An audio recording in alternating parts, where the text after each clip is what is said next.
Hey everybody, in this video we're going to share a little adventure we had in the Argentinian town of Ushuaia.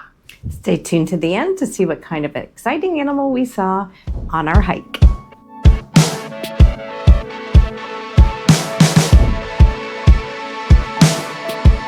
Hey everybody, I'm Sean. And I'm Deb. And welcome back to the channel. So if it looks like we're cold, it's because we just came out from our balcony. We've been watching all the icebergs float by. It is a little chilly. I would say it's somewhere probably in the 30s maybe right now. And if we took our beanies off, you wouldn't want to see our hair. So, so what we thought we would do is take a little bit of time and reflect on one of our excursions that we just recently did in the city of Ushuaia. Mm-hmm. Now, the city can be pronounced either way, Ushuaia or Ushuaia is actually the Argentine way to say it. So Ushuaia. It was our first port of call. It is the southernmost city. So the furthest south you can go. Yeah. It's for a city. South America for an organized city. Yeah. City, it's at the end of the world, is what they say. So we'll talk in a minute about our tour we did, but our guide was telling us, so it brags about having the southernmost everything. So they had the southernmost golf course and the southernmost train and the southernmost post office for the southernmost everything. Yep. Yeah. That's pretty cool. Yeah, it's a population of about 82,000. And our guide did tell us too how much it's grown in the last probably 50 or so years. It's just really, the population has really gone up quite a bit. It's like tenfold over the last 20 years or so. It is located along the Beagle Channel down in Patagonia. So the Andes Mountains do go down that far. They actually go all the way down, and then instead of running north-south, they curve. Make a hard turn. It is in the province of Tierra del Fuego. Very good. The land of fire. And the land of fire came from original explorers, saw indigenous people with their smoke, and they didn't quite know what it was. So they got nicknamed the land of fire. They said where there's smoke, there's fire. So it kind of became the land of fire. And it is one of 5 gateways to Antarctica. It's, I believe, the closest one. And so we actually pulled up in our Norwegian ship on the cruise. We're on the Norwegian Star. The Norwegian Star. And so from the ship, immediately we were grabbing pictures of Ushuaia. Like, Ushuaia was, from the bay, was absolutely gorgeous. It reminds me of like a small, like, Icelandic town, Akureyri, which we really love. It looks just like this small, very unique fishing village kind of architecture. Really nice. It's very cute. And so our disembarkment process was very easy. Super easy. We basically, the first thing we were going to be doing there is a tour. So we wound up, then we were given instructions, about getting down and which van to get on. And it's really nice because Ushuaia does have a pier. So the ship was able to pull right in. So we didn't have to worry about tenders or anything like that. It was really nice. They could just pull right in, and then we just disembarked. All right, so let's talk a little bit about the excursion that we took in Ushuaia, or outside of Ushuaia, technically, right? So we booked this one through the cruise, and it was listed as a canoe and hike, but we soon found out that it was more like a rafting and hike. Yeah, I don't think anybody kind of was like, are we doing like individual canoes, or we're doing kayaks? And then we got there, it was rafting, which is nice. Yeah. So on the van, we had maybe a 10 to 15 minute drive into the park, you say it. Tierra del Fuego. Tierra del Fuego. And so, and that was, that was fun anyway, because you're driving through town. So we got to see quite a bit. We had a fabulous tour guide, Valentin. And a great driver, Pato. They were both super nice. And so Valentin the whole way was telling us about town and its, population, growth and the governments need to build more apartments because of all this fast growth. And so that was kind of cool. And obviously he was pointing out, fun stuff. So it was a very easy ride up into the park. And then our first stop in the park was the visitor center. Yep. So we got out and took some pictures there. It was cool because they did, he has to go through the process of taking our tickets. And like it's in Argentina, the national park system is very organized like it is in the US. So everybody has to have the ticket to get into the park, so he took care of all of that. And the van, just so you know, really nice, because one of the questions we had was, can we leave stuff on the van or do we have to take everything with us? They told us everything we needed to know. You can leave stuff on the van, no problem. The driver's going to be there all the time. Because we were also dressed in several layers, not really knowing just exactly how cold it would be. And the weather changes all the time. So they tell you to dress in layers so you can layer up or layer down. But we had a beautiful day that day. Oh my God. The weather was, it was so nice. Amazing. And even Valentine said, like, it's not always like this. You guys got an amazing day. It was very calm and the sun was out. So we were very pleasantly surprised. I was in Tierra del Fuego in southern South America, just a stone's throw from Antarctica, and I was wearing 2 layers and then the life jacket from the thing. And it was we brought our puffy coats with us, and we didn't wear them. No, didn't wear them. Sorry, we were at the visitor center. Yes, so we got our pictures there, and then drove up just a little bit of ways to where we started. So we started in Lake Roca, and in Lake Roca, for our group, we had 3 rafts. And so we were given boots, like water boots. Yeah. And cool pants. We look very cool big, in baggy, those pants. But water-resistant pants. And Valentine did a good job saying, look, you're not getting wet. You're not going to go get, in the water. You're not going to get splashed a lot. It's precaution. Just in case, maybe. In case something gets splashed, it just keeps you dry, keeps your pants dry. Because we were going hiking later and you don't want your pants and shoes to be all wet. And then we were also given vests. Yeah. Life vest. So we started at the lake. We were divided into 3 groups. We were very happy because we really liked Valentine. He was just charming and very funny. And so he was a great guide. Yeah. And I'm sure the other 2 guys that were guides too were fine, but we didn't know anything about him. Nope. And we got Valentine. So we were in his boat. Interesting thing about Valentine and the guides that are there is he told us that in order to be a guide in the national parks, you actually have to go to university and get a degree to be a guide, to be able to work. So I thought that was really interesting.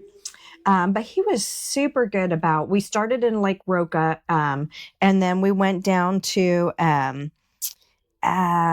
Ovando. I'm probably not saying that right. Close. River. The Ovando River. Right.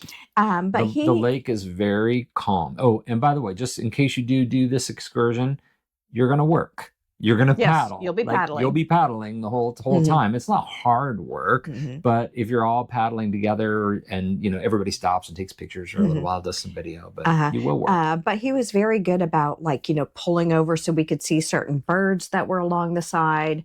And then he'd angle so everybody could get their pictures. So that was really nice. But so then from there, we kept rowing and we wound up in a channel off of the big old channel in a bay. I'm going to try to say this. La Pachua. Here, let me look. La Pachua Bay. Ushuaia. Yeah. It's got to end in Ushuaia because Ushuaia means bay. Yeah. So La Pachua. La Pachua. Oh, Close that enough. Sounds good. La Pachua sounds good. Whether it's right or not, it just sounds good. Yeah. Okay. Anyway, so this was nice. So we rode our rafts over, and then there was a scenic boardwalk that you could go out, very scenic. Yeah. You could take pictures and stuff. We did that, and then there was. But all along the way, the nice thing about Valentine is he pointed out the different types of animals that were there. So he showed us the steamer ducks were really funny. They're these little ducks that are flightless ducks, and so in order to get out of the way of something, they almost run across the water. It's they call them steamer ducks because it's like a steamship, with a side paddle ship. They gear their little legs up, and I've never seen that before. I've never seen a duck run across the water. And there were before. a lot of petrels too. And the petrels, and we saw some of the geese as well. So they were very cute. So when we stopped at the bay, besides taking pictures, of the scenery, there's a sign at the bay, which of course we got our picture with. But it is the very end of the Pan America Highway. Right. So the Pan America Highway, starts somewhere up in Alaska. At the very top. It runs through 14 different countries, and then it ends right there at that bay. And so you can take your picture by the sign. So when I was doing a little research on the Pan America Highway, it is a continuous, road, but there's a section of it that's not really drivable. Nobody wants to drive across. You could take it, but not very many people. If you have one of those adventure motorcycles or a 4x4, maybe. Mm-hmm. Yeah. So, and it's right between Panama and Colombia. Yeah. So I guess a lot of people just take a ferry over at that point, their car. But it was cool. I mean, you'll see in the videos, it was busy. People were all there to get their pictures taken. Mm-hmm. There were all kinds of the adventure motorcycles, who were doing this, were rolling in and going and getting their pictures taken. So, I mean, it's the end of the Pan American Highway. It's the destination if you're doing that trip. So it was pretty cool. We paddled to it. Yes, we paddled to the end of the highway. Okay, so once we were done paddling, and we maybe did that for about an hour. Yeah, it was about an hour, maybe? I would say. Mm-hmm. Maybe 90 minutes. Yeah. Then we were on foot. We had to get back those cool pants and boots. Oh yeah, we had to give all our gear back, sexy gear back. Yeah. So and anyway, then we're on foot and we were walking through the woods. Again, Valentine, I mean, it was nice because he's pointing everything out. He's talking about everything. He was talking about stuff like, when you think of like a tree falling and it's decomposition, how long that process takes when you're someplace cold like that, as opposed to being in a warmer setting. So it was kind of neat and fascinating just to learn the differences and, what was. I mean, it's really interesting because in that area, I would have thought that it gets really snowy and really cold and icky in the winter. Mm-hmm. But what he was saying is it doesn't. Like his explanation was he tells people we are kind of like living in a refrigerator. Nothing gets too hot and nothing gets too cold. And if you think about things, spoiling in a refrigerator, it's a really, really slow process. So a tree that falls in the forest might take 100 years to decay. So, I mean, he was full of all kinds of great information like that, pointing out different, like the timberline and where that is in the trees, just all kinds of really good information. So it wasn't just a hike where we're just walking through the woods. It was a really informational hike. He did a great job. So we hiked for about an hour. And by then it was maybe like 2-ish or so. So we were hungry because we hadn't lunchtime. We hadn't eaten since breakfast. But so anyway, so we did stop in like a pretty little setting. Like a meadow kind of. Yeah, it was neat. And they had packed a sack lunch for us. And so we did, so our sack lunch, we had sandwiches, which is like a traditional meat sandwich from Argentina. And then bananas and brownies. Yeah. And then, and because we're in Argentina, they also had brought some bottles of Malbec wine. So, right. Yeah. I mean, they are very proud of their Malbec wine, as they should be. So it was very nice. They were like, and if you get through the hike, we have a surprise for you at the end. So everybody worked hard to get through the hike so we could have some wine. So we definitely finished off our lunch. And then it was maybe from there like a 10-minute walk again through the woods to a little bay. And the bay is where the post office, that is no longer open, actually. It used to be there. But it used to be the post office at the end of the world. Right. And you could go and you could get you could still take pictures of it. Yeah, you could get your passport stamped that you were at the post office at the end of the world. But he said that it's actually built on a pier, and the pier was rotting out, and so they're like, you can't go in the post office, and they decided not to fix it and close it. So no more post office. But the most exciting part of the bay. Oh yeah, for Deborah. Oh my God, like we're in this majesty of this amazing beauty, and she's like, look. And no, it's not a cat.